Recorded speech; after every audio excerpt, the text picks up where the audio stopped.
Coach Tim Cone nagalit sa ginawang pagbuntos pa ng Converge Fiber Xers na kung saan garbage time na daw pero umiskor pa din daw itong si Juan Gomes Diliano dahil nga daw sa utos ito ng coach nilang si Delta Pineda. Pero ang dahilan ay may quotient system kasi ngayon sa conference at Macau Sports kaya napilitan silang pumuntos kahit pa sure win na dapat sila.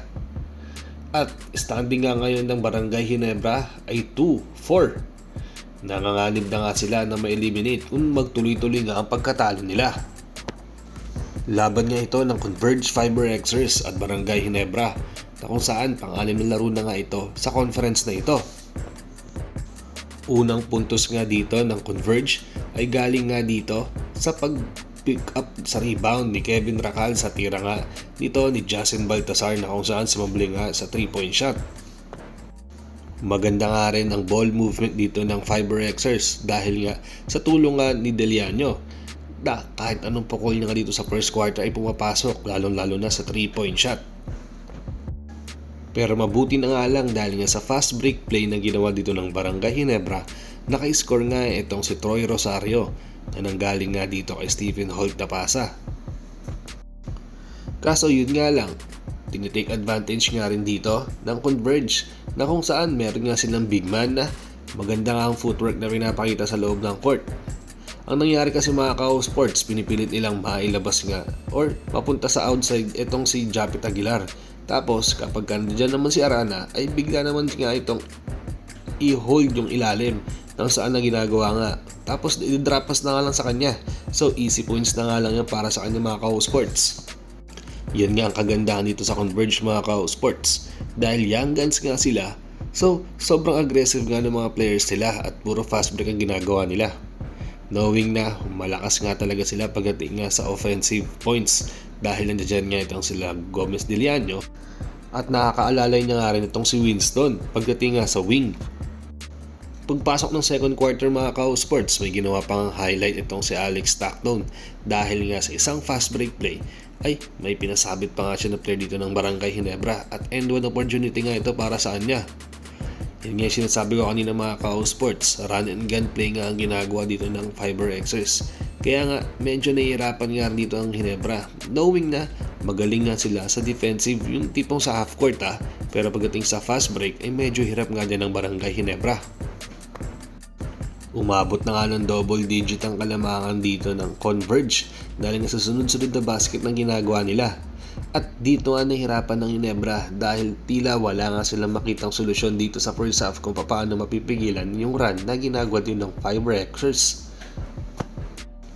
Pero mabuti na nga lang mga Macau Sports, meron pang ginawang buzzer beater itong si Stephen Holt bago nga matapos ang second quarter. At dito kahit paano nabuhayin nga ang loob dito ng Jeans dahil nga sa ginawang pag-tres dito ni Stephen Holt. Napataas na nga lang din siya ng kamay dahil alam niya na malaking tulong nga yun bago nga matapos itong first half dahil pagpasok ng third quarter ay meron nga silang confidence sa madadala. Hanggang sa yun na nga mga Macau Sports, nakakatulong na nga sa kanila itong si Scottie Thompson pagdating nga sa offensive dahil may 3-point shot nga siya nagawa dito sa third quarter pagpasok pa nga lang.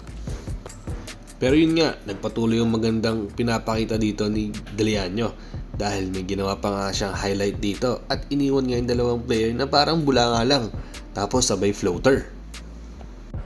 Halos nagpalitan na nga lang ng puntos ang dalawang team dito sa fourth quarter at medyo nagiging pabor na nga ito para sa Barangay Ginebra dahil yun nga yung gusto nila, yung mapabagal yung laro kahit pa paano.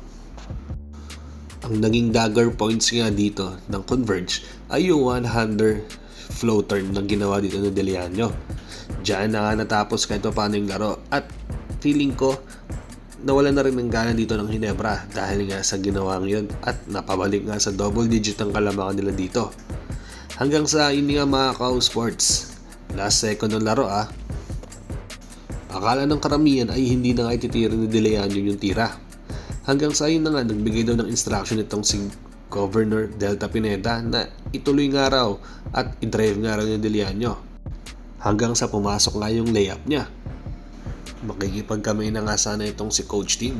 Kaso bigla nga lang itong napatigil dahil napansin niya na tinira nga ito ni Deliano.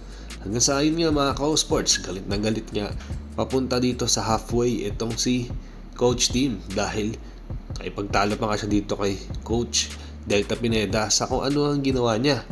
Kasi alam niyo naman mga ka-sports na medyo maselan nga itong si Coach Tim lalong-lalo na kapag mga dying second na ng laro.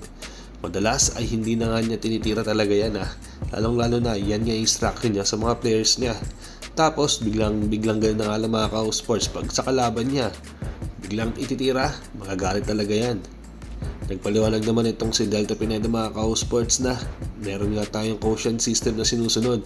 So, may chance nga rin na magkatabla-tabla nga sila. So, iniingatan nga yun ng Converge dahil kung sakasakali ay sila daw ay madedehado. Humingi na nga ng sorry itong si Coach Delta Pineda sa nangyari. Pero ganun pa man, kailangan na lang mag-move on dito ng Hinebra sa pagkatalo nila. Dahil nga 2-4 na nga ang standing nila dito mga ka-sports at nanganganib na nga sila na malaglag dito sa conference na to.